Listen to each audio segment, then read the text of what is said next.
Hello everyone, if you're trying to play Hytale and you keep getting this error, Hytale has crashed, failed to load image from path, and then you'll have this path, then you have come to the right place because in this video I'm going to show you how easy it is to fix this annoying problem on Hytale easily. So I'll show you two solutions of how you can fix it. The first solution is you're going to go to this path, so whatever this path is, you're going to go to this path and then you're just going to either move this last file or just delete this file altogether. And once you're done with that, now what you're going to do is you're going to open up your start menu and you're going to write here smart app control, and then what you're going to do is you're going to make sure that you turn off smart app control, but be aware that once you turn this off you cannot turn this back on again unless you reinstall your Windows.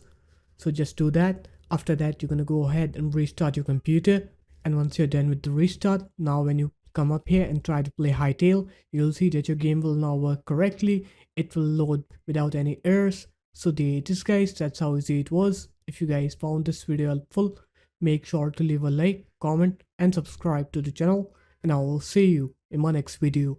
Peace.